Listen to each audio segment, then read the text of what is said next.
अबरार कासिम जी। जिस अधूरी दास्तां को मनिका जी ने छोड़ दिया है, सबसे पहले तो इससे आगे की अब दास्तां मुझसे सुन। क्या बात है।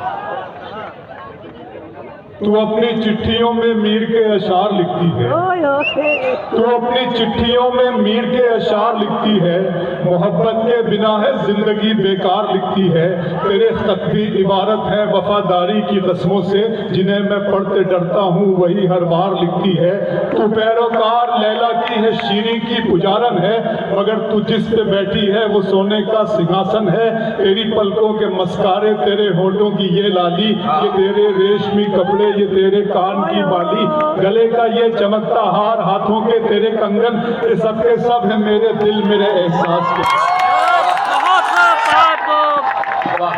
तू अपनी चिट्ठियों में मीर के अशार लिखती है, मोहब्बत के बिना है जिंदगी बेकार लिखती है। तेरे खत भी इबारत है वफादारी की कस्मों से, जिन्हें मैं पढ़ के डरता हूँ वही हर बार लिखती है। तू पैरोकार लैला की है, शीरी की पुजारन है, मगर तू जिस पे बैठी है वो सोने का सिंहासन है। तेरी पलकों के मस्कारे, तेरे होठों की ये लाली, ये तेरे रेशमी कपड़े, ये तेरे कान की बाली, गले का ये चमकता हार, हाथों के तेरे कंगन, ये सब के सब है मेरे दिल मेरे एहसास के दुश्मन। इनके सामने कुछ भी नहीं है प्यार की कीमत, वफा का मोल क्या क्या है एतबार की कीमत। शिकस्ता कश्तियों, टूटी हुई पतवार की कीमत है मेरी जीत से बढ़कर तो तेरी हार की कीमत।